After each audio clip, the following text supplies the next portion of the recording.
Bonjour tout le monde, bienvenue à un autre épisode du podcast Connexion Plus. Aujourd'hui, on a un invité que je dirais de marque, qu'on connaît bien encore une fois, mais c'est une de nos partenaires à l'Académie Connexion ici. Notre pilier côté entraînement fonctionnel / cross-training, nul autre que Mme Amélie Verret, kinésiologue de renom. De renom, je ne sais pas de renom, mais oui, kinésiologue, naturopathe aussi. J'ai des petits sons que je peux mettre, mais je ne sais pas si je clique ce que ça va faire, mais je vais en essayer un. Enfin, on verra dans le montage. Donc, kinésiologue, justement nutritionniste aussi. Non, puis, je suis naturopathe. Naturopathe. Grosse expertise, compétitrice de renom en plus dans l'entraînement fonctionnel / le CrossFit. Donc, c'est un peu ça le résumé de Championne du monde. Championne du monde, exactement. C'était quoi dans le jeu de l'association que tu avais gagné? C'est la Fédération québécoise d'entraînement fonctionnel. Ouais, mais dans le fond, c'est le volet amateur de CrossFit. Du CrossFit Game qu'on connaît un peu tous. Oui, exactement. Mais tu avais été championne du monde quand même. C'était à Aruba, je pense que tu avais gagné. Oui, c'est ça. C'est avec la Fédération. Très nice, on en reparlera tantôt aussi. Donc, c'est un peu ça la présentation de notre invité. Donc, vraiment une sommité dans son sport. Simon, tu avais un petit... Oui, j'ai vu que tu avais sorti des formations en ligne. Ben non. Oui, j'ai sorti des formations en ligne. Et des fois, j'aimerais que tu nous en parles un petit peu. Pourquoi tu as décidé de faire ça? Puis, tu sais, surtout la nouvelle qui est périnatalité, donc pour des gens comme moi, donc pour les femmes en particulier. C'est quoi un petit peu là, que tu veux donner à travers cette expertise-là? Parce que, tu sais, mettons, on a reçu des messages pour dire est-ce que je peux faire ça toute seule à la maison? Est-ce que c'est assez détaillé? C'est quoi un peu les programmes que tu offres? Surtout le dernier, le programme pour le postpartum, je voulais le faire parce que je donne un cours de maman-bébé, parce que je suis spécialisée en périnatalité. Puis, j'ai eu beaucoup de demandes. Ça, pour le bien de tous les messieurs, surtout sur le podcast, ça veut dire quoi en français? Ça veut dire postpartum, l'entraînement après avoir accouché. Justement, donc quelqu'un vient d'accoucher. Ben, quelqu'un. En général, c'est des filles. En général, c'est des femmes qui accouchent. En général. Mais aujourd'hui, qui sait? Donc, la femme vient d'accoucher, donc elle peut reconstruire sa forme physique, si on veut? Mais c'est pour surtout la réhabilitation des muscles qui ont été maganés, si on veut, pendant tout le long de la grossesse, pendant les 10 mois de la grossesse, soit les abdominaux profonds en général, puis le plancher pelvien. Pour amener les femmes à retrouver leur forme, pour reprendre l'entraînement. Puis reprendre l'entraînement de façon sécuritaire, pas que ça crée de ce qu'on appelle un prolapsus, qui peut être une descente d'organes, une descente de vessie. OK, ça peut aller jusque-là. Oui, normalement, là, on ne devrait pas voir des annonces d'Athènes à la télé qui dit qu'à 50 ans, c'est correct que tu portes une couche fluote. Ben non, c'est pas correct. Non, il y a du travail en amont qui aurait été fait. Exactement, puis il y a du travail qui peut être fait même à cet âge-là. Est-ce que c'est vrai que, c'est Catherine qui me dit ça, que les abdos peuvent déchirer à la grossesse? Ben, pas déchirer, c'est la ligne blanche qui ouvre. Dans le fond, c'est la ligne, ce qu'on appelle la ligne blanche, qui fait que les grands droits se séparent pour laisser place à l'enfant grossir. Puis ça revient après. Mais si la réhabilitation n'est pas bien faite ou si la fille recommence à faire des set-ups trop rapidement ou blablabla, il y a plein de facteurs, si tu veux, qui peuvent faire que la ligne blanche ne se recollera pas puis qu'il va y avoir ce qu'on appelle une diastase, donc une séparation entre les abdominaux qui peut rester là de façon permanente. Là. Ça donne le goût d'accoucher. Hein? Non, écoute, moi, je t'ai toujours dit, les mesdames, c'est admirable. C'est un beau cadeau que vous avez, vous donnez la vie, mais ça vient avec quelques conséquences quand même. Puis toi, tu es là pour les aider. Mais cette formation-là est justement là pour ça, parce que j'ai eu beaucoup de demandes à l'extérieur de la région. Mettons, tu sais, Saint-Amable, on s'entend là, que si tu fais un cours en postnatalité, ça ne te tente pas de partir de Chambly pour venir jusqu'ici 2 fois par semaine. Ça fait un petit peu loin, là. Tu peux, mais c'est moins le fun. Fait en ayant, c'est 3 étapes, dans le fond, on vient de sortir la première. C'est 3 étapes de 4 semaines qui, de façon évolutive, comme le cours que je donne, avec des exercices de respiration qui vont évoluer vers des trucs qui vont être plus difficiles, plus techniques, pour faire comme une reprogrammation neuromusculaire. Ce qu'on veut, c'est que le cerveau recomprenne comment donner des ordres à ces muscles-là pour qu'ils s'engagent au bon moment. Super intéressant. C'est ça qui est intéressant avec la formation / l'entraînement en ligne. Il y a quelques années, tu n'avais pas ça. Si tu n'avais pas la chance d'avoir quelqu'un comme toi dans ta région, ben, tu es un peu pogné, entre guillemets. Là, aujourd'hui, on fait des formations justement en entraînement fonctionnel, en postpartum, on fait des formations en jiu-jitsu pour enfants, jiu-jitsu pour adultes. Je fais des curriculums, Simon aussi. T'sais, à l'époque, il n'y avait pas ça. Saint-Amable, il y a à peine 2 ans, n'avait pas de gym ici. On est le premier gym à Saint-Amable. c'était plate. Il fallait tout le temps se déplacer. Puis si tu n'avais pas cette expertise-là, tu ne l'avais pas. C'est ça qui est cool avec l'entraînement en ligne quand même, là, qu'on peut aller chercher. Là. Fait que c'est super. C'est super, surtout pour les jeunes mamans. Là. C'est pas toujours facile de se remettre dedans. Là. Des fois, on peut le faire de la maison. Fait que c'est bien. C'est ça. Surtout si tu es dans une région isolée, comme tu dis. Là.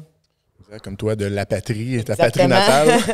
À la patrie, il faut que tu ailles à Sherbrooke pour ça. Donc, c'est comme 45 minutes de route. Fait que, tout, c'est des opportunités qu'on n'avait pas il y a quelques années qu'on a maintenant. Voilà. D'ailleurs, allez voir ça sur academyconnexion.com dans l'onglet Formation. Tous les trucs d'Amélie, Simon, moi, Johan éventuellement sont là. Donc, si ça vous intéresse de parfaire vos connaissances ou vous entraîner de la maison, là, c'est quand même des beaux outils qui sont là. Personnellement, moi, les formations en ligne ont changé ma vie dans plusieurs aspects, aussi bien d'en avoir vendu, mais d'en avoir suivi. Tu sais, je me souviens à l'époque, en Jiu-Jitsu, je fais un petit aparté, là, je sais qu'on va parler de CrossFit, mais j'ai acheté mes premières formations, c'était John Danaher sur les leg locks, puis j'étais blue belt, je pense, à l'époque, puis ça a changé au complet la game, puis je sais plus, je pense que c'est Bernardo Faria qui est justement sur BJJ Fanatics, qui est une grosse page de Jiu, qui dit que maintenant, tu n'as quasiment pas le choix si tu veux évoluer d'acheter de la formation en ligne. Ah bien sûr, autant dans le sport du jiu-jitsu que même en entraînement, que ce soit l'haltérophilie ou la gymnastique, avant, tout le monde faisait pareil, hein, pour se parfaire nos connaissances. Même les pratiquants de haut niveau, il fallait que tu ailles à des séminaires, il fallait que tu te déplaces quelque part. Aujourd'hui, tu peux acheter ça sur Internet, puis te continuer en formation continue. Toi, je pense pour en kinésiologie, tu as de la formation continue à faire. Tu en fais beaucoup en ligne en plus. Oui, bien, je la fais pratiquement toute en ligne. La formation continue, kinésiologie et naturopathie, on a tant d'heures de formation continue à faire par année. Là. Game changer quand même. Je ferai un petit crochet là-dessus. C'est cool. On vient de dire tous les bénéfices de la formation en ligne et de l'entraînement en ligne. Mais malheureusement, comme tout dans la vie, il y a un côté, il y a un downside, excusez l'anglicisme. C'est pas tout qui est bon. C'est pas tout qui est, comment je pourrais dire, qui est fait avec qualité ou par des professionnels. Ça, c'est malheureux. Tu sais, toi, exemple, le sujet de la postnatalité, tu es calé là-dedans, tu as étudié là-dedans, tu t'es formé là-dedans. Puis on voit des trucs sur Internet aujourd'hui qui... C'est pratiquement de la désinformation. Je vais aller aussi loin que ça. T'sais. Puis aucun sport ou aucun domaine d'activité y échappe. Là. Que ce soit de la finance, du sport, de la fiscalité, peu importe. C'est plate, mais il y a ça. Ça vient avec. Tu sais qu'il y avait une émission que je regardais la fois passée. La fille, elle est allée se faire de la chirurgie esthétique. Bah, comme pas intense. C'était vraiment comme plus des piqûres dans la bouche, etc. pour les lèvres. Puis elle avait trouvé la fille par Instagram, puis vu qu'elle avait X nombre de centaines de milliers de followers, elle a dit « je vais aller là-bas ». Et elle a eu, la fille, en fait, elle avait une allergie à certains produits, puis ça lui a scrappé la face, elle a dû se faire opérer, etc. Puis quand l'animateur, dans le fond de l'émission, lui demandait « mais pourquoi tu es là-bas ?» Sa réponse était « j'ai vu sur Instagram, elle avait X nombre de milliers d'abonnés, donc j'ai décidé d'aller avec cette personne-là ». Puis c'est là que c'est fou à quel point la crédibilité, maintenant, repose là-dessus quand même. Là. Ça revient toujours à la même phrase. Les gens trouvent qu'un professionnel, ça coûte cher, mais ils n'ont aucune idée comment un épais peut coûter cher. C'est tellement bon, cette phrase-là. Puis, tu sais, on dirait que la qualité de quelqu'un est déterminée, comme tu dis, en follower, en like, etc. Puis, c'est fou parce que pour chaque Amélie Verret ou, voyons, son nom m'échappe, voyons, celle qui fait des programmes également, Lily Barazin, tu sais, chaque personne comme vous qui est vraiment qualifiée, il y a des hommes aussi également. Ben là, tu as toutes sortes de gens qui vendent des trucs, genre, deviens avec un fit body pour la plage en 30 minutes, là, pas en 30 minutes, mais en 30 jours. C'est ça qui est dommage un peu. Puis la pilule magique, on dirait que tout le monde veut l'avaler. J'écoutais une chronique à la radio, justement, hier, avant-hier, qui parlait de ça. C'était une fille, la chroniqueuse, avait été danseuse de haut niveau, donc danse artistique, évidemment. Puis elle a fait ça de 6 ans à aller jusqu'à 25 ans, c'était toute sa vie. Puis elle parlait un peu de ça, elle veut se remettre en forme parce qu'à cause de son travail dans les médias, elle a moins le temps de s'entraîner, elle a lâché la danse. Puis elle dit, écoute, t'es bombardé de trucs comme ça. Là. Dès que le soleil arrive, on dirait que ça sort en même temps. Ça, puis les maringouins.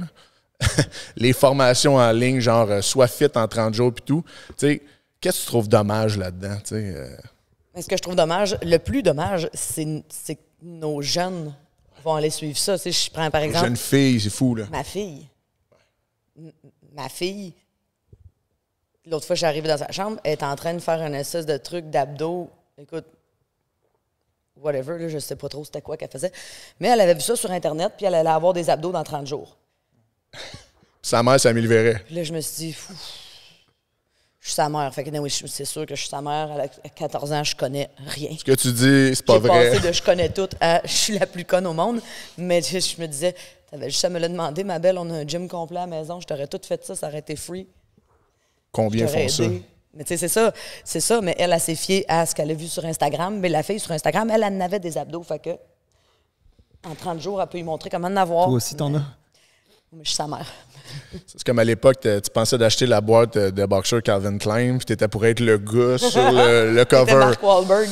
Finalement, tu mettais tes boxers, puis ça le faisait pas du tout. C'est la même chose. Mais tu sais que j'ai écouté, j'en parlais à Catherine hier, le gars, il est sur un podcast aussi que j'ai écouté, puis il disait, lui, il était vraiment qualifié, c'est un Américain, et il est pas full en shape, tu sais, c'est pas un gars qui est ultra en shape, tu sais. Bon, monsieur Calvin Klein, je Non, exactement. Tu sais, comme un Jay Poirier, par exemple. Tu sais, c'est un gars qui est bien. Machine de guerre, là. C'est ça, c'est pas. Il n'y a pas les 12 abs, puis etc. Et Jay n'était pas si impressionnant que ça, by the way. Moi, je trouve que oui, mais pas tant, mais quand même. Puis il disait, le gars. Écoute-le pas. C'est ça. Ben oui, il sait que je l'aime, Jay. Puis le gars disait que lui, s'il sortait un programme, il en vendrait quasiment pas. Mais un gars qui va se mettre, mettons, sur les stéroïdes ou qui va faire une grosse sèche pour une compétition, il va prendre quelques photos, après il reprend tout son poids et sa graisse, mais là les gens vont le voir, puis ils vont dire hey, comment tu fais pour être comme ça? Achète mon programme de 12 semaines pour devenir comme moi. Puis il disait c'est là que le downside, c'est qu'il dit moi je suis ultra qualifié, je fais de la compétition, mais vu que j'ai pas le body pour Instagram, ben là les gens vont dire ouais mais lui il a pas de crédibilité, tu sais des diplômes, qu'est-ce qu'on s'en fout des diplômes? Les formations, on s'en fout. C'est de même dans tellement de choses aujourd'hui, puis je pense que le domaine de l'entraînement c'est le pire, là, tu sais. Parce que c'est très superficiel, c'est de l'apparence, tu sais. Mais comment pallier à ça? Puis, tu sais, avant, c'est pas un commentaire sexiste, c'était un fait, tu sais, on pensait souvent aux femmes, tu sais, qui étaient plus propices à tomber dans ce panneau-là. Mais aujourd'hui, les hommes, c'est aussi pire, là. L'espèce de... Oui, une pression sociale masculine aujourd'hui, tu sais, le bien paraître, là, c'est plus ce que c'était avant, là, tu sais. Avant, tu avais souvent l'ancien athlète dans sa jeunesse, puis aujourd'hui, il est père de famille, puis on s'en fout. Mais les femmes avaient toujours un petit peu ce côté-là où ils voulaient se tenir plus en forme. T'sais. Mais là, les hommes n'y échappent pas aujourd'hui. Fait que ça crée de l'anxiété dans la population énormément à ce niveau-là. Puis comment régler ça, je ne sais pas. Mais c'est certainement pas que les modèles qu'on voit sur Instagram et tout. C'est dommage quand même. Non, mais avec les modèles qu'on voit sur Instagram, ça va juste empirer. Là. Ça va juste empirer les choses pour la génération qui s'en vient. Parce qu'ils se font mettre dans la tête que c'est comme ça qu'il faut que ce soit. Ouais. Parce que c'est pas tout le monde qui est fait sur le même moule.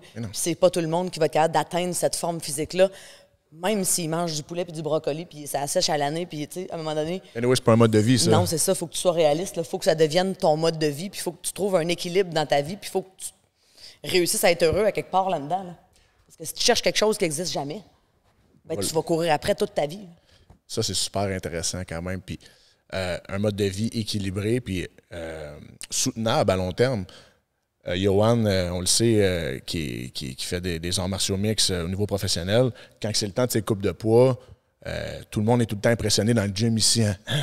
T'as perdu 22 livres en 24 heures. Hey, c'est une déshydratation. Il tue pratiquement son corps pour faire le poids. Mais les gens, vous dire, et puis ici, en plus des gens qui sont comme... qui ont une propension à comprendre un peu la mécanique derrière ça parce qu'ils s'entraînent, ils sont dans le milieu de l'entraînement. Puis même à ça, ils tombent dans le panneau de... Ils sont presque prêts à demander à Johan comment faire une déshydratation pour que je look good à la plage demain, tu sais. C'est fou, hein? Comment on n'est pas là. Tu vas peut-être look good à la plage demain, mais tu vas filer mal en maudit. Ça, c'est un fait. Exactement. Donc, ouais, fait que comme tout dans la vie, il y a des bons et des mauvais côtés. Côté entraînement fonctionnel / CrossFit, tu as compétitionné beaucoup dans ce sport-là. Tu été aux régionaux, je pense. Hein? Tu t'avais qualifié pour les régionaux? J'étais allé aux régionaux en 2016. Quand même. Feu les régionaux. Ouais, ça n'existe plus. Maintenant, c'est tout en ligne, puis vous faites prendre votre argent par CrossFit Game quand même. Mais tu parlais tout à l'heure, tu as gagné le volet qu'on pourrait qualifier d'amateur des CrossFit. Hey, tu as gagné Wallapalooza aussi? Pas gagné, on a fini 3e. 3e. Tu l'avais pas gagné? Non, tu avais fini 5e. Ouais, quand même, Wallapalooza qui est quelque chose, une grosse compétition de CrossFit à Miami. Ton sport semble se séparer en deux volets, plus professionnel, amateur. Ça s'est fait comment, cette transition-là? C'est pas vraiment séparé, en fait. Ben oui puis non. Je compare tout le temps ça au hockey. Tu as la Ligue nationale de hockey qui a comment? 0,01% des petits gars qui se rendent là. Il y en a combien qui jouent au hockey? Des milliers, des centaines de milliers, c'est ça. Mais le volet amateur qui se développe dans plusieurs pays dans le monde, dont au Québec, je fais partie de la fédération justement parce que je crois en ce volet-là, qui n'est pas pour faire compétition au volet CrossFit puis au niveau professionnel. C'est le même principe que le hockey amateur puis le hockey professionnel. Il y en a qui vont jouer au hockey amateur, ils vont se rendre super loin, puis ils perceront pas, ils iront pas à la Ligue nationale. C'est pas parce qu'ils sont pas bons, là. C'est parce qu'il y en a 0,1% qui y va. Ils sont super bons, ils vont peut-être continuer à jouer. C'est juste pour prendre un autre chemin puis donner la chance à tous les kids de 13-14 ans que ça leur tente de faire du CrossFit, mais qui sont peut-être pas nécessairement assez talentueux, puis ça, tu le vois jeune, là, pour te rendre au CrossFit Games. Mais tu pourrais quand même aller aux Jeux du Québec éventuellement. Puis tu sais, même si ça s'arrête là, c'est une maudite belle expérience. Hein. Ben oui. Puis tu pourrais aller aux Canadiens, puis tu pourrais peut-être te rendre aux mondiaux, même si, tu sais, il y a les mondiaux amateurs de hockey, là. Oui, absolument. Fait que c'était ça un peu le thinking derrière, parce que la Fédération d'entraînement fonctionnel du Québec est toute jeune. Je pense à quoi, 2-3 ans? On va avoir 3 ans. 3 ans. Donc, toi, tu avais sauté tout de suite dans l'aventure, je pense, avec Karim à l'époque, puis tout ça. Tu t'es impliqué sur le CA tout de suite, je pense, hein? Oui. On était 6 au début. Ça l'a changé. Je suis revenu sur le CA. Mais ça s'en va quand même dans le bon sens. Là. On s'en va pour se faire approuver comme fédération officielle par le gouvernement. C'est tough, ça. C'est long. Ah, c'est beaucoup de démarches, beaucoup de papiers, beaucoup de choses en même temps. Mais je pense que ça va valoir la peine. Parce que si on prend, il y a des sports comme... Regarde, moi, je faisais du snowboard, du skateboard quand j'étais plus jeune. En snowboard, on avait des dossards dans les montagnes des montagnes de ski parce qu'on était comme illégal et pas correct. Puis maintenant, mettre à nos Olympiques. C'est parce qu'il y a quelqu'un qui a développé une fédération, qui a fait évoluer ce sport-là, qui a réglementé le sport. Puis là, on en va aux Olympiques.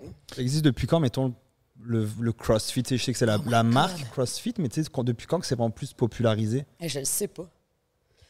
Moi, j'ai embarqué là-dedans en 2010, genre. Ben moi aussi, je venais d'avoir Yannick. Ouais, ça doit être 2008 dans ses cours. Non, c'est pas vrai.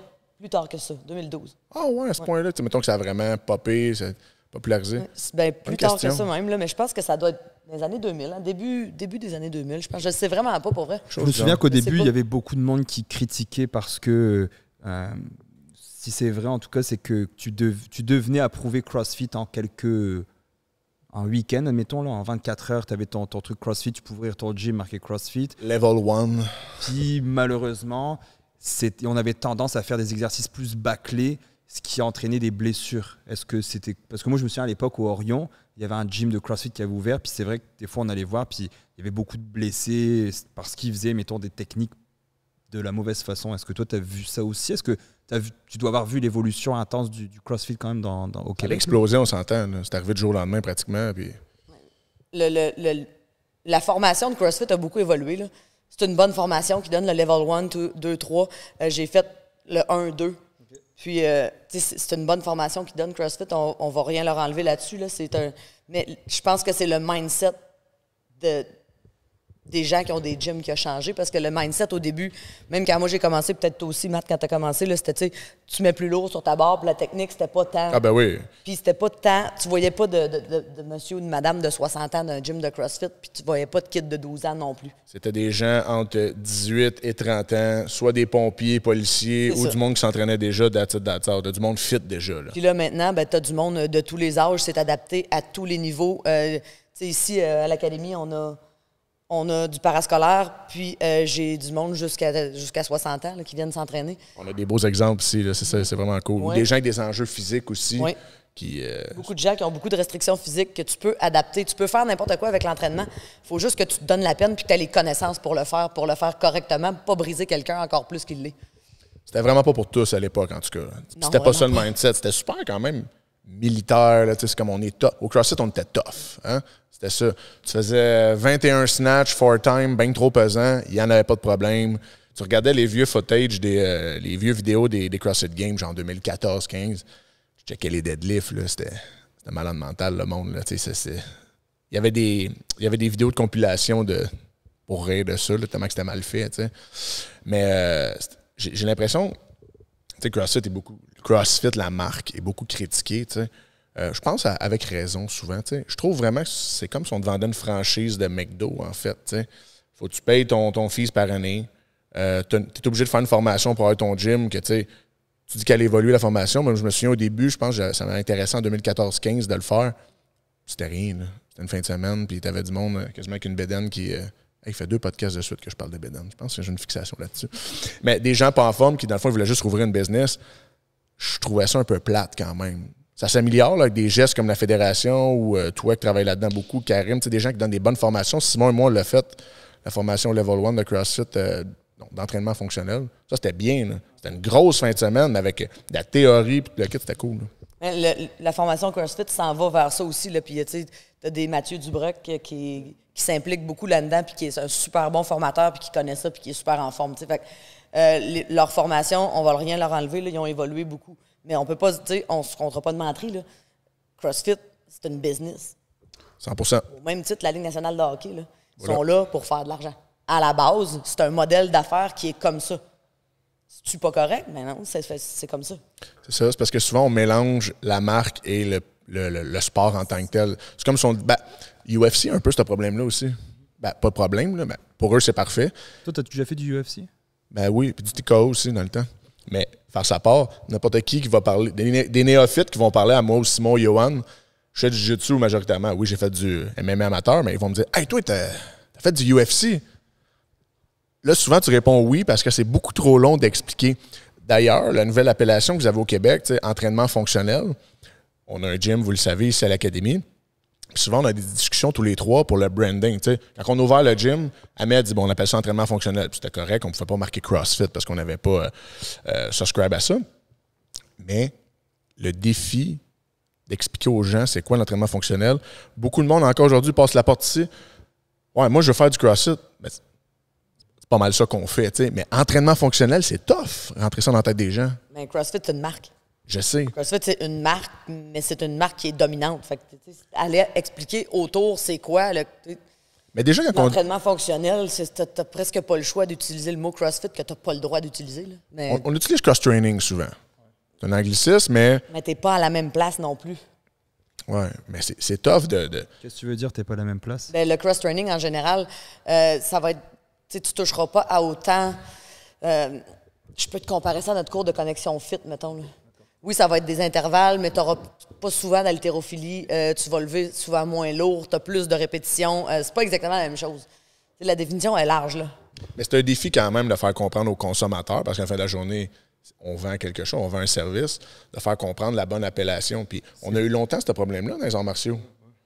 Les gens passaient « Hey, je savais pas qu'il y avait un gym de UFC ici. » C'est pas tout à fait ça, là, quand ta marque a réussi à être la référence, on prend Frigidaire à l'époque qui est une marque, que les gens associent le produit directement à une marque, ils l'appellent plus par le nom du produit mais par la marque, c'est que tu as du poids... Rollerblade. C'est une marque. Oui, Rollerblade, c'est une marque. T'es le produit. Fait que c'est pas toujours évident. Si on revient un peu à la fédération, c'est quoi les gros enjeux pour la Fédé? Vous êtes parti de zéro. Moi, je fais partie du conseil d'administration de la Fédération québécoise de jiu-jitsu brésilien aussi. On a 1 an de retard sur vous autres, je pense, en âge. Je sais ce que c'est, les enjeux, puis tout. Là, c'est pas facile de te faire reconnaître par Sport Québec, puis tout, puis devenir vraiment une vraie fédé, c'est difficile. Mais dans ton cas, dans votre cas, en fait, c'est quoi les gros enjeux avec vos membres, puis tout, là, pour mobiliser les gens? Là? Bien, le plus difficile pour mobiliser les gens, pour avoir les gens avec nous autres, c'est que les gens voient ça comme une compétition à CrossFit. Ils voient ça comme, on fait partie de la Fédé, mais on peut pas faire partie de CrossFit, mais ça n'a pas rapport. Je fais les Open toutes les années, puis les quarts de finale, puis les semis. Puis je fais aussi le circuit amateur, parce que je suis une maman, j'ai un gym, j'ai 2 enfants à m'occuper, une maison, plein d'affaires, un horaire qui est assez complet, qui me permet pas de m'entraîner une session de matin, me reposer, faire une session d'après-midi, me reposer. Mais j'aime la compétition, puis j'aime ça compétitionner avec des gens qui ont relativement du haut calibre, puis c'est pour ça que je fais ce chemin-là aussi. Parce que le calibre est super bon au niveau mondial, côté entraînement fonctionnel, même si ça ne s'appelle pas CrossFit, tu as des athlètes de très haut niveau. Là. Est-ce que, comme je te disais dans les enjeux, est-ce que la plupart des gyms au Québec ont adhéré à la fédération quand vous avez commencé? Et même à date jusqu'à aujourd'hui, votre taux d'adhérence serait à quoi environ? Mettons, c'est-tu unanime que tout le monde est content avec ça ou c'est difficile? Je pense que les régionaux cette année, ça a été plus... la date a changé puis tout. Comment je pourrais dire? Mobiliser tout le monde autour de ce projet-là, c'est-tu facile dans votre domaine? Vraiment pas. C'est vraiment très difficile de mobiliser les gens puis de faire embarquer les gyms. Parce que ça, je te disais, il y a des gyms qui s'appellent, mettons, CrossFit quelque chose, qui ne veulent pas embarquer dans la Fédé parce que les autres sont avec CrossFit, mais c'est pas une question de compétition. C'est comme une religion, on dirait. Là. C'est une question d'ouvrir des portes pour la génération qui s'en vient, puis pour peut-être les Masters qui veulent continuer puis faire de la compétition à plus long terme. C'est sûr que CrossFit va toujours rester la référence parce que c'est les athlètes professionnels. C'est au même titre que le hockey encore. Là. Je compare tout le temps ça au hockey parce que c'est la meilleure comparaison. Mais les joueurs de hockey de très haut niveau, il y en a dans les plus petites ligues aussi. Là. 100%. Il y a des ligues en Europe, etc. Mais ouais, c'est pas toujours facile. Nous, au Jiu-Jitsu, ce qui était pas pire avec la fédération, pas pire. Nous autres, on avait une ordonnance du gouvernement, on n'était plus légal les compétitions de Jiu-Jitsu au Québec depuis 2016, je pense, 2017 que ça datait. Donc, c'était tout simplement plus légal. Fait que tout le monde, puis il y a eu de la grogne quand même, tout le monde est obligé de se fédérer autour de la fédération qu'on venait de créer parce que tu n'étais pas dedans, mon ami, tu compétitionnais pas, puis ton gym n'était pas reconnu, puis tu la quittes. Mais penses-tu que s'il n'y avait pas eu ça, il y aurait du monde qui aurait chialé? 100%. Ah ouais? 110% même. Je te dirais, parce que dans le fond, le gouvernement du Québec oblige les coachs, chaque coach qui est assis, coach principal qui est assis sur une chaise lors d'une compétition, il doit avoir fait 3 formations PNCE, éthique, organisation de l'entraînement, etc. Pour pouvoir compétitionner, un athlète doit être affilié à un gym qui est reconnu par la fédération. Et ce gym-là doit avoir un plan d'intervention sécuritaire, doit avoir au moins un coach reconnu par la fédération, ce que je viens de dire. Donc, ça l'a vraiment beaucoup, en dedans d'un an, professionnalisé la chose. Mais je peux vous dire, parce qu'on est obligé. Le domaine du jiu-jitsu, on le connaît, Simon, depuis longtemps. Excusez l'expression, c'est un peu redneck. Tu as de tout là-dedans. C'est sûr que les gens n'auraient pas embarqué. Moi, je te dirais qu'on aurait eu à peu près 30% d'adhésion maximum. S'ils n'avaient pas adhéré, ils n'auraient pas pu compétitionner au Québec seulement, dans le fond. Exactement. Ils n'auraient pas pu compétitionner au Québec, puis c'est ce que tout le monde voulait. T'sais. Fait que tu n'as pas le choix, puis ta clientèle le demande. Si les gars de nos enfants qu'on avait en compé, s'ils n'étaient pas affiliés avec nous, ils ne pourraient pas compétitionner. Fait que le marché parle. Mais c'est ça le défi, vous n'êtes pas régi. T'sais, vous pouvez organiser des compétitions de CrossFit, vous pouvez faire n'importe quoi. Il n'y a pas de problème avec ça. C'est pour ça que c'est difficile, des fois, l'adhérence. Non, mais nous autres, il n'y a pas moyen de forcer les gens non plus à s'impliquer avec la fédération parce que des compétitions privées, tu en as une à toutes les fins de semaine. Puis des fois, il y en a 2 en même temps. Il y en a à toutes les fins de semaine, l'été, tout le temps. Puis ça serait tellement gagnant. Tu sais, comme au début, plusieurs chez Harley, justement, les PNCE qui nous étaient obligés. Tu sais, PNCE, là, c'est le strict minimum, là, OK? Mais tu sais, exemple, quand une fédération grandit, elle peut commander des formations annuelles, elle peut demander, tu sais, pour que les coachs, les dirigeants de gym se professionnalisent un peu tout le temps, tu sais. J'ai beau être le meilleur coach de jiu-jitsu au monde, si je suis un mauvais pédagogue, puis j'ai pas la bonne attitude dans certaines situations, à la fin de la journée, je suis un mauvais coach, je donne un moins bon service. Un peu la même chose dans votre sport, dans l'entraînement fonctionnel. C'est ça qui est un peu le défi. Vous n'avez pas de corde sur ces gens-là quand même. Là, je pense que c'est le même principe dans tous les sports, là, que la formation fait que les coachs évoluent. Là. C'est la même chose partout. Là. S'il n'y a pas de formation continue, le domaine change tellement vite dans le sport. Il faut que tu te formes continuellement. Là. CrossFit Game, il y a à peine 5-6 ans, il n'y a pas de vélo, puis de nage, puis tout ce que tu veux. Aujourd'hui, il faut que tu sois au moins minimalement qualifié là-dedans quand même. C'est des athlètes professionnels qui sont payés pour ça. C'est plus comme avant, c'est plus Monsieur Chose qui fait quelque chose la semaine puis qu'il fait du CrossFit puis il se rend au CrossFit Game. Si tu veux te rendre au CrossFit Game, c'est un job à temps plein. Ouais. Faut que tu sois sponsor puis tout. C'est un vrai job. Dans le milieu du CrossFit, là, mettons, là, pas nécessairement obligé de le garder au Québec, étant donné que vous n'avez pas de juridiction qui vous chapeaute un peu, tu évaluerais à combien encore les gyms? C'est une question, pas piège, là, mais tu n'es pas obligé de te mouiller. T'sais, les gyms, là, vraiment, que tu n'as pas de coach qualifié dans la place. Là.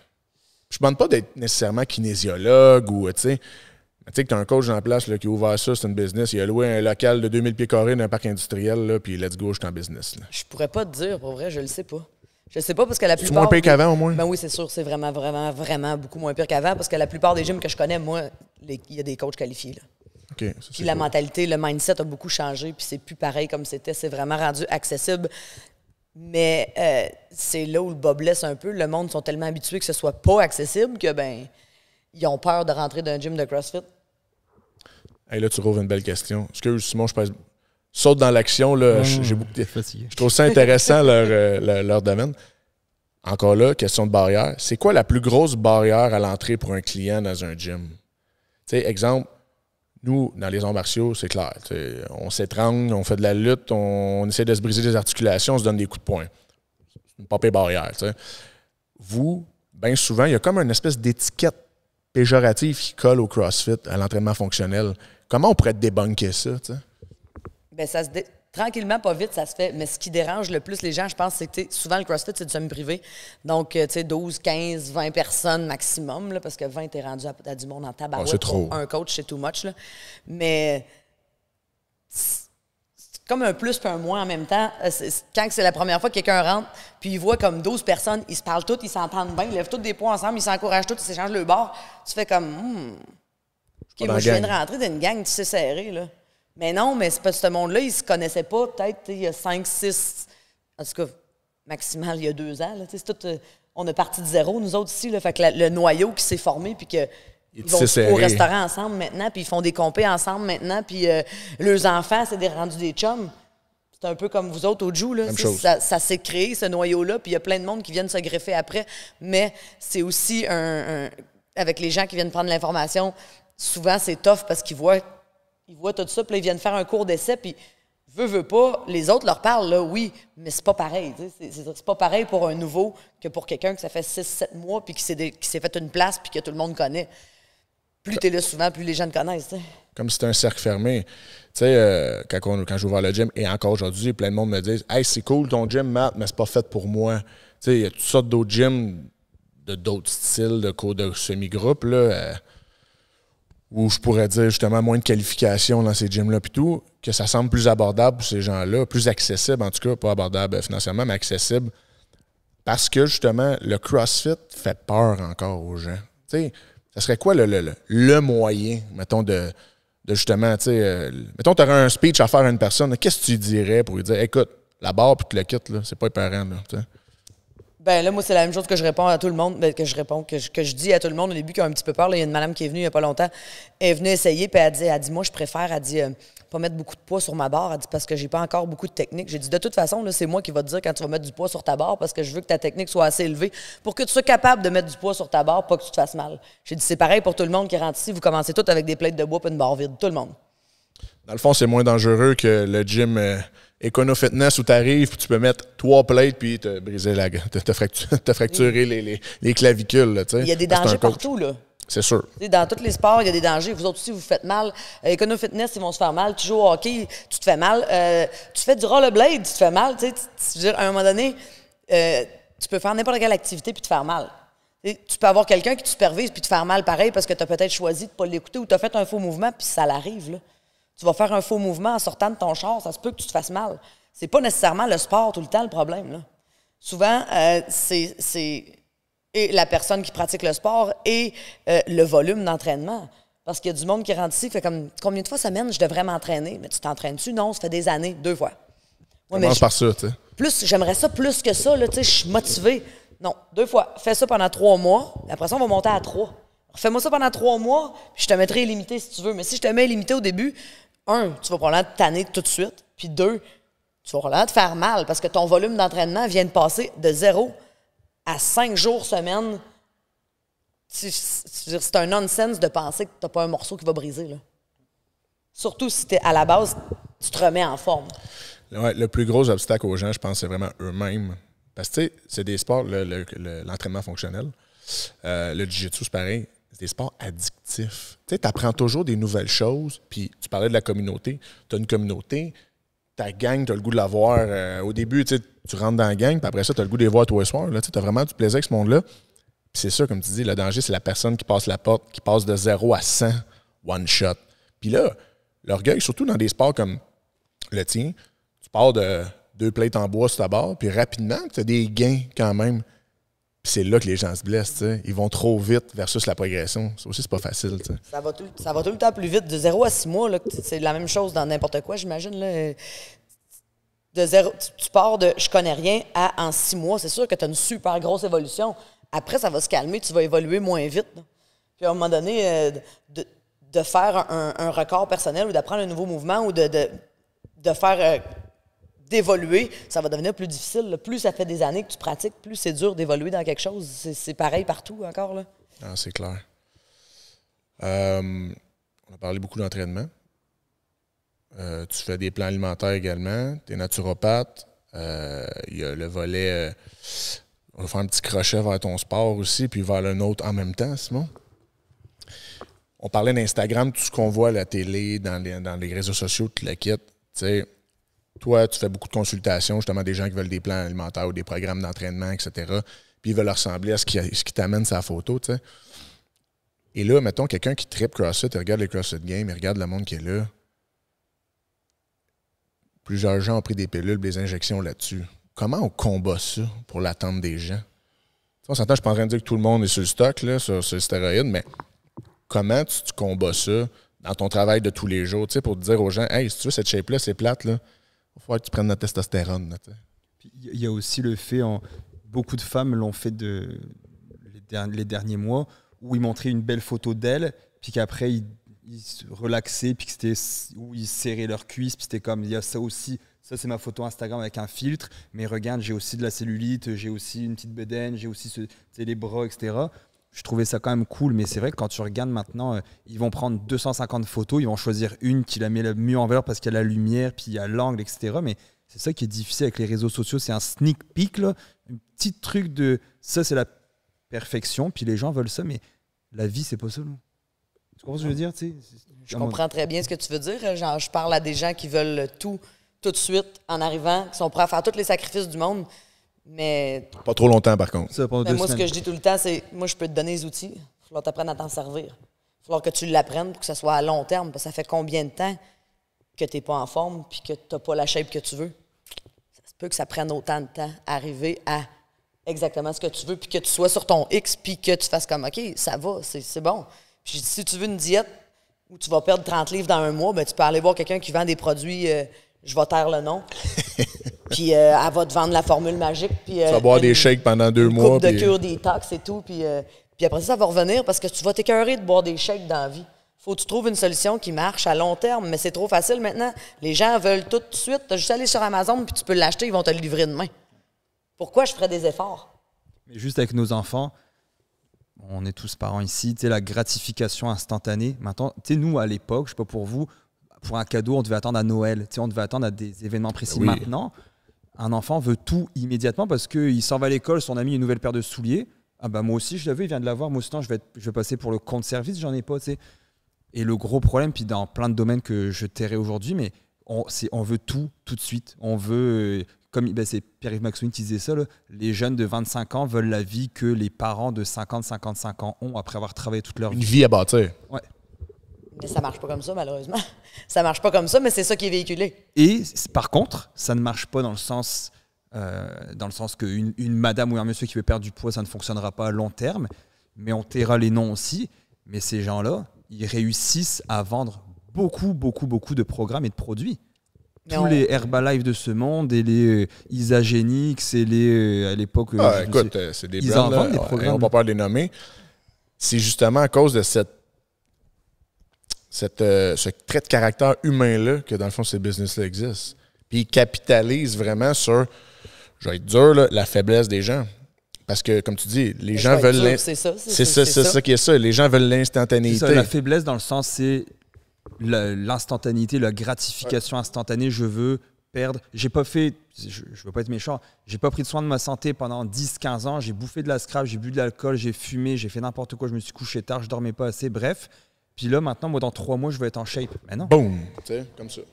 Ce serait le fun, par exemple. Mais ça marche pas de même. Non, ce serait même pas le fun. Mais ça marche pas comme ça. Parce que je trouve que... Ce serait trop facile. Ce serait trop facile. Il y a eu un podcast aussi où le gars, il dit « Ah, j'aimerais savoir un six-pack dans un mois. » Puis il lui répond « Mais pourquoi ?»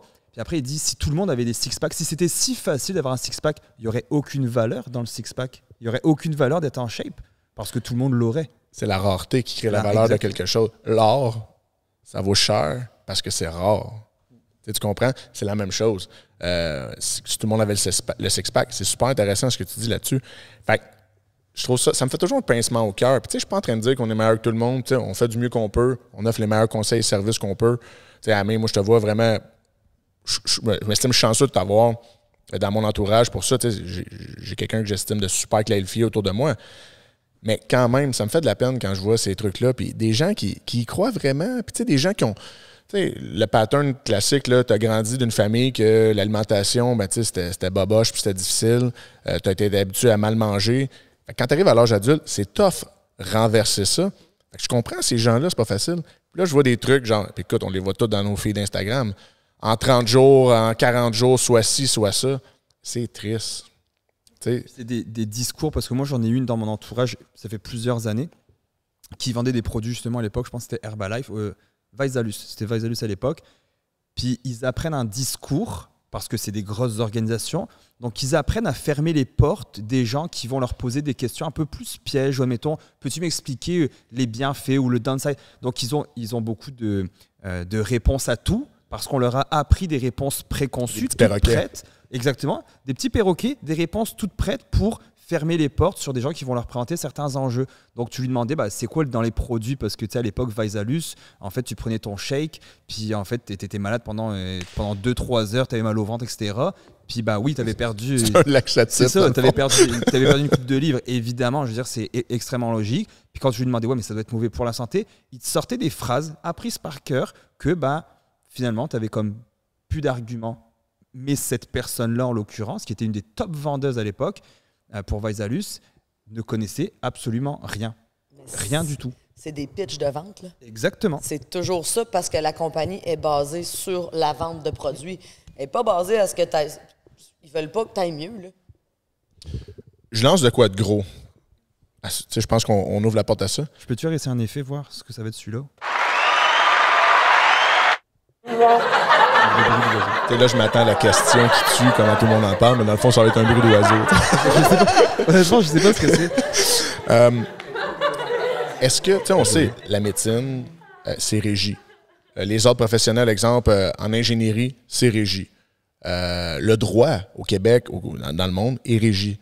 Est-ce que l'entraînement slash excusez l'anglicisme, le wellness, l'entraînement, la mise en forme, tout, ça devrait être régi? Ben oui, mais ça l'est pas. Non, je sais que ça ne l'est pas, mais là, je lance la question. Parce que tout ce qu'on vient de dire, puis écoutez, là, je suis pas en train de faire une guerre contre les marketing de réseau, là, même si j'ai une forte opinion là-dessus, mais là n'est pas le but aujourd'hui. Mais est-ce que ça devrait être régi? Parce que je trouve ça... Regarde, tu faisais des podcasts sur la finance avant. Il y a quelque chose qui s'appelle l'AMF, qui est l'autorité des marchés financiers. C'est mondial, ça régit ça. Tu n'as pas le droit de dire n'importe quoi. Je ne peux pas donner de conseils. Je n'ai pas le droit de dire à quelqu'un... Achète Google aujourd'hui. Tel ou tel. C'est complètement interdit. Puis si tu te fais poursuivre, attention, là, c'est pas une tape sur les doigts. Là. C'est grave ce que tu fais, parce que tu influences les gens à prendre des décisions qui peuvent les ruiner.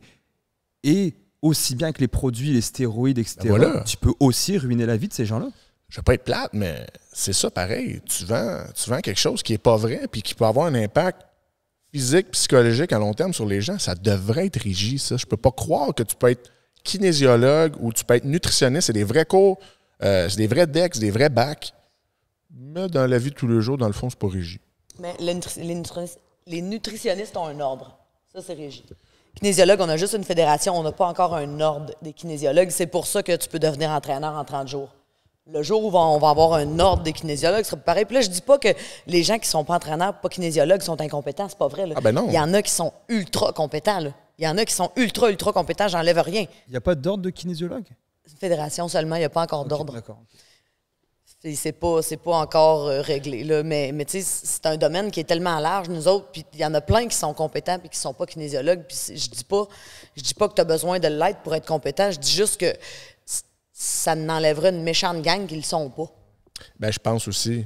Puis, tu sais, je suis vraiment pas... J'ai pas une orientation sociale et politique de mettre toujours plus de barrières à l'entrée, là.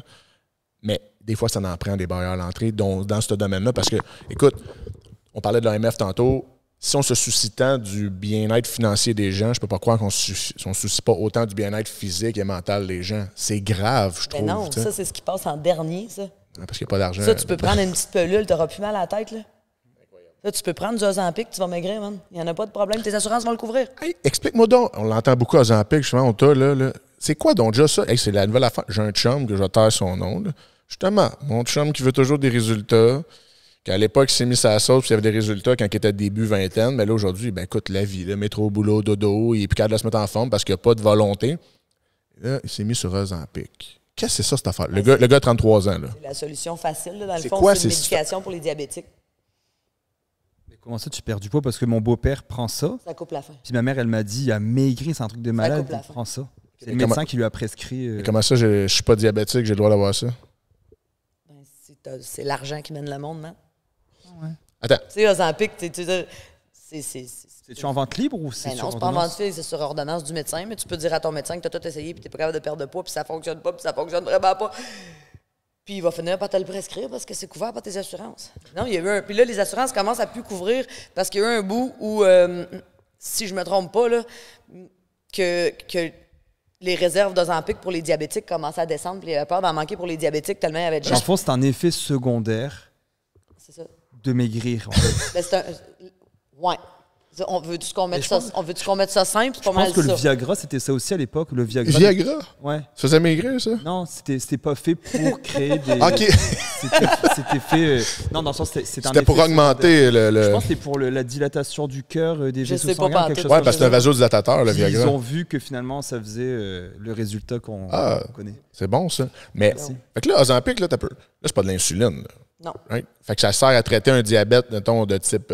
Type 2. type 2. Donc, Diabète qui est dû aux habitudes de vie, dans le fond. Là. ouais, exactement. OK, je comprends très bien. C'est un diabète Ma de grand-mère type 2. était ça, je pense. Diabète de type 2, c'est une maladie. Je vais peut-être me faire pitcher des roches, mais c'est vrai, là. C'est complètement réversible. C'est des Une habitudes maladie de vie. qui est réversible. Dû un peu comme la pression, pis ces trucs-là. La boue. Le cholestérol. C'est ça. C'est des maladies métaboliques qui sont réversibles. Mon père, exemple, qui prend depuis, que je m'en rappelle, là, je pense depuis qu'il est rendu à 63, 62, depuis qu'il a 50 ans, il prend ses petites pilules pour le cholestérol puis tout. Mais mon père, il est pas, c'est pas quelqu'un complètement en off-shape, mais le monsieur, tu vois, début soixantaine avec un peu sa bédaine, quand même en forme, mais 3 fois le mot bédaine. Hein, pourrait... Encore bédaine. Quoi, hein? Ah, j'ai quelque chose. de quoi contre la bédaine. J'adore tout le monde, d'ailleurs. Mais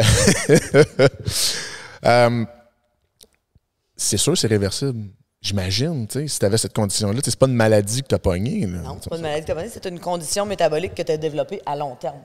À cause de ce que tu as de tes choix de vie. Exactement. Même type, même principe que l'arthrite. Tu sais, l'arthrite, là, on en fait tout un peu puis on le sait pas, là. Mais l'arthrite, Avec le jiu-jitsu, je serais pas surpris qu'on me dise que je fais de l'arthrite un jour. si tu t'entraînes beaucoup ou si tu as ton corps un peu d'usure, de l'arthrite, on en fait tout un petit peu. C'est une maladie qui est inflammatoire, qui apparaît plus tard dans la vie parce que ben il y a la vie. Là, tu sais, Une usure. des fois, on en mange tout de la scrap, on va tout prendre un verre, il y a de la pollution atmosphérique, il y a, Pas moi puis il y a Simon. plein de choses. Non, je sais pas, vous autres, vous êtes des Jamais. anges. Mais tu sais, il y a plein de facteurs qui font qu'à la longue, tu vas développer de l'arthrite. C'est comme ça, la vie. Moi, j'ai une question qui a un peu rapport à ça. Puis je sais qu'on va dire l'argent gère le monde, etc. Mais à quel point ça coûte cher les gens, les mauvais choix des gens parce qu'ils ne sont pas non plus éduqués. Tu sais, dernièrement, ils ont refait le guide alimentaire. Oh, wow, hein, ça, ouf. Non, mais C'était pas de mauvaise chose. effectivement, mais on le sait, c'est quoi? On le sait qu'il ne faut pas fumer, on le sait que boire, etc., faire attention, faire de l'exercice, mais c'est pas non plus. Il n'y a pas de publicité à la télé, il y a plus de publicité d'Ozempic que du gouvernement qui dirait, guys, allez vous entraîner 3 fois par semaine. Et je me demande des fois pourquoi, avec ce que ça coûte aux contribuables, à tout le monde qui nous écoute, le système de santé qu'on paye pour justement les gens qui ont des mauvaises habitudes de vie, pourquoi est-ce que vous saviez qu'au Japon, l'obésité est interdite? C'est puni par la loi. Y a-tu des pancartes? Ouais, Pas de bédaine? Ouais, c'est puni par la loi au Japon, je pense depuis 1948, quelque chose comme ça. Tu peux pas être obèse au Japon, tu vas payer, c'est interdit par la loi, tu vas payer des amendes, etc. Je me dis pourquoi on fait pas... Je veux pas qu'on soit en dictature du fitness, mais pourquoi on n'a pas plus d'éducation, que ce soit à l'école, etc. Nous, par exemple, en France, je finis ça, en France, à l'époque, nous, on avait à peu près 12 heures d'éducation physique par semaine. Et ils ont coupé, plus les années passées, moins t'en avais. Oui, c'est la même affaire ici. Là. Puis pourquoi qu'il n'y a pas pourquoi on n'a pas un... Je sais pas. Je le sais pas parce qu'ils pensent que le français puis les maths... Oui, le français puis les maths, c'est important, mais il faut que tu apprennes aussi la vie. Il faut que tu apprennes à maintenir ta santé. Il faut que tu apprennes à faire la cuisine. Il faut que tu apprennes à identifier les aliments. C'est pas normal que quelqu'un qui vient s'asseoir en avant de moi n'est pas capable de lire des informations nutritionnelles sur une boîte puis qui pense qu'il est écrit « fat-free » sur la boîte, excusez, sans gras, que ça va être un bon aliment. Des fois, c'est pas un aliment. Ben, tu l'as dit, l'argent mène le monde. Je pense qu'il y a beaucoup de lobbies pharmaceutiques derrière tout ça, etc. Mais oui, puis il y a une statistique que je ne sais, je me rappelle plus du pourcentage, mais c'est connu. On pourrait le googler puis le mettre dans une story. Là. Le pourcentage de coût de la malbouffe ou les mauvaises habitudes de vie sur le fardeau de la facture de santé au Québec. Comme je vous dis, on va vous arriver avec le vrai chiffre, là, mais je pense que c'est comme 30 à 40 %, ce n'est pas plus. C'est énorme. C'est vraiment Je pense énorme. qu'il disait là, au niveau de la jeunesse, 63%. Ben oui. Je ne suis pas sûr du chiffre, là, je regarderai. 63% des jeunes sont en surpoids. C'est catastrophique. C'est énorme. Puis tu sais, ce qui me C'est catastrophique, certains, là. fâche Ça n'a là-dedans... pas de sens. Ça va faire des adultes. Déjà out of shape. C'est ça. Ah oui, tu pars... Ben, je vais faire mon lien là-dessus, justement. Il y a comme une espèce de fatalité là-dedans. Vous allez voir, je m'en vais avec mon exemple. Si t'es né dans une famille où... Ben, d'ailleurs, il y a des statistiques sur les fumeurs là-dedans aussi. Si t'es né dans une famille où les habitudes de vie, une famille obèse, de grand-papa, grand-maman, les deux côtés de famille, personne ne fait de sport là-dedans, personne ne fait attention à sa nutrition, tout le monde fume, etc., ben, tes chances sont incroyablement décuplées de finir comme ça aussi. Fait que là, on est en train de dire au Québec, qu'encore aujourd'hui, si tu as eu la fatalité de venir au monde dans une famille comme ça, puis c'est peut-être des bonnes familles aussi, dans le sens dans tout le reste de la vie, mais je parle habitude de vie, c'est une fatalité, tu vas être ça dans ta vie. C'est fou. Puis que le système d'éducation, puis le gouvernement ne se penche pas là-dessus, parce qu'en tant que société, il faut qu'on fasse quelque chose pour ça. C'est comme si on dit, on a une panoplie de programmes pour sortir les enfants de la pauvreté, parce que la pauvreté, c'est une fatalité. Tu viens né dans un milieu pauvre, au Québec, on a des filets sociaux qui donnent une chance. C'est la même chose avec la nutrition, puis les habitudes de vie. C'est pas normal que ce soit un gars qui fait une super job, Pierre Lavoie, qui a une croisade depuis des décennies sur les saines habitudes de vie, surtout pour les jeunes, mais que c'est juste lui, dans le fond. Ça devrait être le gouvernement qui promeut ça, puis je suis pas pour l'intervention de l'État dans tout, mais comme tu dis, si on focus sur les mathématiques et tout le reste, je trouve ça autant important. Ça l'est. Moi, je pense que c'est autant important. Là. Je pense que les cours 100%. d'économie familiale qu'on avait au secondaire, qu'il n'y a plus, là. C'était important, Ben ça. oui, on apprenait à faire de la couture, on apprenait à faire des muffins au bleuet, puis on apprenait à faire une coupe d'affaires qui m'ont aidé dans la vie plus tard. Là. Bon, tu peux finir avec un bac puis un deck sans savoir payer une carte de crédit, etc. Ça n'a juste aucun sens. C'est ça, ça donne une bonne indication à quel point on est loin. Ça n'a aucun bon sens. Là. Ça n'a aucun bon sens.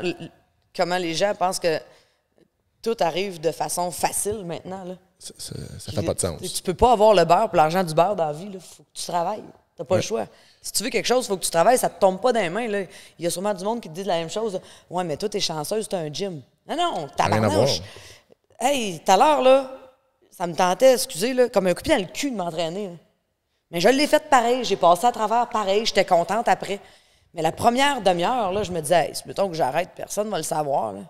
Moi, je le sais. Exact. Je m'entraînais autant avant d'avoir un gym qu'aujourd'hui. Mais je suis pas en train de dire qu'il faut rajouter un fardeau sur le système d'éducation parce que je pense que le système d'éducation au Québec fait un paquet de choses qui devraient être dans le cours des parents, à mon avis. Ouais. Okay? Mais ça, ce que je parle, c'est tout simplement des faits, des chiffres. Savoir, comme tu dis, lire une étiquette, je trouve que ça devrait être un skill que les enfants auraient en sortant de l'école, au même titre que savoir compter, lire et écrire. Tu dois savoir t'alimenter. C'est un besoin de base. Je parle pas de nourrir les enfants. Je parle pas de demain matin, parce que ça va être ça la réforme. Oh, on va mettre des repas santé dans les écoles, ce qui est déjà fait. Non. Je veux leur apprendre à, justement, c'est mieux d'apprendre quelqu'un à pêcher que de donner un poisson. Oui, puis à faire des bons choix, tu sais, sans nécessairement là, leur apprendre la valeur nutritionnelle de tout, mais tu sais, tu divises ça en catégories pas superficielles, mais bien plus faciles à comprendre pour tout le monde. OK, ça devrait être des aliments quotidiens, ça devrait être des aliments hebdomadaires, ça devrait être des aliments occasionnels. Tiens, le dessert, ça devrait être occasionnel, pas quotidien. Avant, ils apprenaient très fort, ça.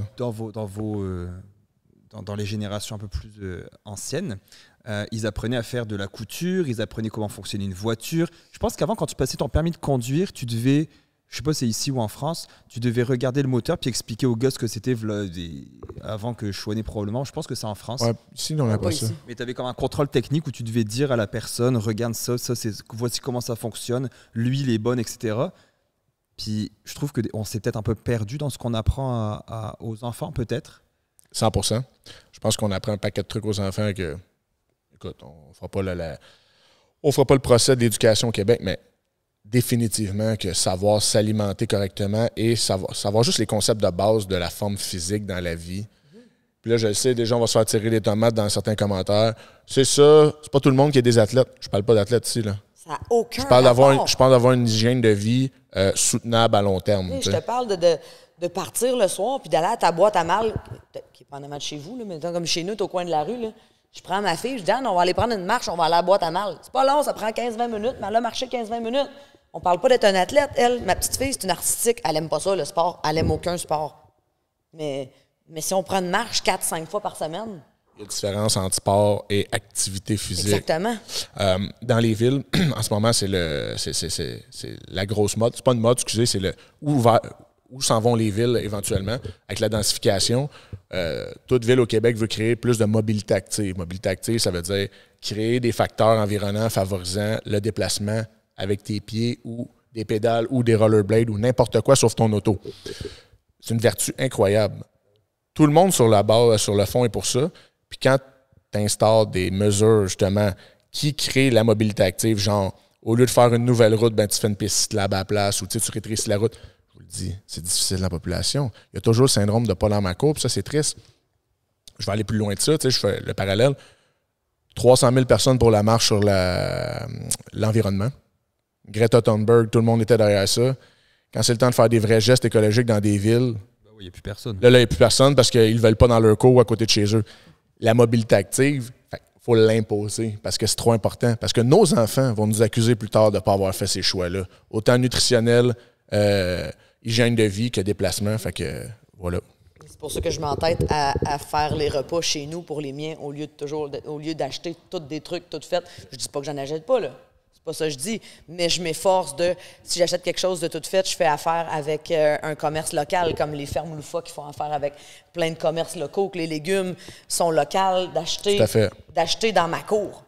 C'est quoi aussi, il y a une nouvelle entreprise là, de repas tout fait aussi. C'est Lunch & Go. Ouais, c'est ça, c'est cool ça aussi. Vraiment très cool. Entreprise amablienne. Oui, des lunchs déjà tout faits, livrés chez vous, un peu sur le même principe que WeCook, mais à moins grosse échelle. Fait que je te dirais que la qualité du produit, moi j'en achète 4-5 par semaine parce que c'est un bon... Ça me sauve du temps. Moi, je fais toujours tous mes lunchs, mais j'arrive, des fois, là, il y a des soirs que je suis pas là, puis là, hop, là, je l'ai échappé cette semaine, puis j'ai pas eu le temps de finir le souper parce que je fais le souper le matin même. Ah, ben ils ont chacun un Lunch & Go qui se font cuire, puis je suis sûr qu'ils mangent pas de la crap, tu sais. Fait qu'il y a des alternatives, tu sais, parce que souvent, l'argument, c'est « Ah, c'est beau bien manger, là, mais ça coûte cher, puis j'ai pas le temps. » On a tous pas le temps, puis on a tous pas d'argent à donner. Mais des alternatives comme elle, c'est Noémie Quesnel. Noémie Quesnel. Quesnel, exact. Super cool, ça. Tu sais, c'est dans notre place. Exemple, ça s'exporte ailleurs, mais c'est chez nous, puis c'est possible, puis ça coûte pas 25$ du repas, là, tu sais. Noé, elle avait pas besoin de ça dans la vie, là. Elle, c'était un rêve. Tu sais, Noé, là, cool. Tu sais qu'est-ce qu'elle fait dans la vie, là. Elle a pas besoin de ça, là. Sa business est déjà montée. Ça va déjà très bien, là. Elle, c'est un rêve d'avoir ça. Elle a fait ça parce qu'elle aime ça. Ça a de l'impact sur les gens. Fait que, tu sais, il y a moyen de faire quand même. Ben oui, puis c'est sûr que bien manger va toujours coûter plus cher que manger de la crap. C'est sûr. Tu regardes le prix des fruits et légumes, puis tu regardes le prix des pizzas pochettes, ça va coûter moins cher acheter des pizzas pochettes que de faire une pizza chez vous. Mais tu sais, tu vas probablement pas mal plus t'empoisonner que la pizza pochette. C'est sûr qu'elle t'a coûté un petit peu d'argent de moins. Ça vaut-tu vraiment la peine? Ouais, à long terme, là. À long terme, ça vaut-tu vraiment la peine? T'sais, moi, c'est ce que je dis tout le temps à mes enfants, puis ce que j'ai répété pendant des années à mon chum. Le jour où il va falloir que je me prive sur ce que je veux manger, il y a plein d'autres choses qui vont revoler de ma vie, là. Puis je comprends qu'il y a des gens qui n'ont pas le choix. Je comprends. Absolument. Tout le cher aujourd'hui, le coût de la vie est incroyable. Un petit casseau bleuet qui dure 30 secondes au déjeuner pour tes enfants, il est 5$ et quelques. On comprend ça. Quand il se rend au déjeuner, là, parce que des fois, il ne se rend pas. Là. Il arrive à la maison, puis il sort du frigidaire, puis c'est terminé, puis tu n'as plus le lendemain. Mais encore là, c'est une question d'offre et de demande. Si les habitudes de vie étaient dans le sens des aliments sains, les aliments sains baisseraient. Excusez, mais c'est des principes simples d'économie. Fait que si on veut des bleuets moins chers, il faut en manger. Voilà. Si on veut qu'il y ait de la malbouffe qui slack, il faut arrêter de remplir la commande à l'auto chez McDo. Ouais. C'est bon qu'il faut faire ça. Non. Juste des fois. Oh, non, jamais? Non. Jamais. Moi, ça fait 20 ans que j'étais avec Eric, puis il a arrêté de manger du McDo l'année passée. Comment? Ça fait 20 ans que j'ai dit c'est de la cochonnerie, c'est de la crap, c'est pas de la viande. Il y a genre 10 de viande, c'est pas des frites, c'est pas des patates, des frites. Oh, c'est pas si pire que ça, c'est pas si pire que ça. Non, il a regardé un documentaire là-dessus. Puis vu que moi, je connais pas ça, puis c'est pas mon domaine. Mais il l'a vu d'un documentaire, il n'a jamais remangé au McDo de sa vie. Fait que là, c'était vrai. Il ne remangera plus jamais au McDo. Éric? Il n'a jamais remangé au McDo, ça fait 1 an et quelques. Jamais. Je veux pas le voir, premièrement, ce documentaire. Wow. Mais tu sais, c'est ça. C'est tous des choix que tu fais dans la vie, là. Puis c'est pas grave que tu manges un McDo une fois de temps en temps. C'est pas ça qui est grave. Ce qui est grave, c'est que tu en manges 4 fois par semaine. La règle du 80-20, je pense. C'est exactement ça. 80% du temps, c'est comme ça dans tes finances, dans tes activités, dans ta famille, dans tout dans la vie. 80% tu fais bien, tu as le droit à un petit 20% quand même. Petite coupe de 20, c'est bon. Parce qu'on a juste une vie aussi, là, puis ça reste des choix. Puis s'il y en a qui veulent être 100%, fine. Il faut juste que tu trouves un équilibre qui t'appartient puis qui marche avec ta famille, puis avec ton rythme de vie, puis avec qu'est-ce que toi tu veux. Qu'est-ce que ça te prend pour être heureux? Parce qu'à un moment donné, là, les gens chialent, puis ils cherchent à être heureux. C'est parce que ça, tu le fais, ton bonheur, à un moment donné. Il faut que tu sois content de qu'est-ce que tu as. Moi, j'ai 3 questions que je dis tout le temps aux enfants quand ils chialent, parce que les miens, ils disent « Hey, moi, j'ai pas ça. Hey, moi, je veux ça. Hey, moi, je veux telle affaire. » Puis moi, je dis beaucoup non. Parce qu'à un moment donné, là, quand tu as 3 chars téléguidés, tu n'en as pas besoin d'un 4e. Tu as un toit sur la tête, on est tous en santé, puis on mange tout à notre faim. Ces 3-là, c'est correct? Ben, le reste, ça se règle. Puis le reste, on peut dealer autour. Quelle belle façon de closer un podcast là-dessus. Très fort, très, très fort. Fait qu'on a couvert quand même beaucoup de choses. C'était bien. Hey, c'était un méchant bon podcast. Excusez, j'ai parlé beaucoup dans celui-là, mais Amé, j'avais bien des affaires que je voulais demander. On va prendre le temps, comme en politique, là, ils prennent le temps d'antenne. Oui, je l'ai busté aujourd'hui. C'est le temps que tu mettes un bruit. En fait, quand vous allez voir écouter le podcast, il y a des bruits qui durent beaucoup trop longtemps. Donc j'espère que j'ai pas appuyé sur un truc qui est resté pendant genre. Voilà. Si oui, on est désolé. Là, on n'entendrait plus Mathieu parler. Ouais, ça va balancer mon temps d'antenne, donc ça va être correct. Donc voilà, je remets un petit. Tu vas lui dire 10 secondes, je vais l'arrêter lui dire 4 secondes. C'est tout le temps que ça. Ouais, il y en a qui vont durer un peu trop longtemps. Hey, c'est des essais-erreurs, on est un jeune podcast hein, quand même. Hey, merci Amé, c'était vraiment nice. Merci beaucoup. On prend ça.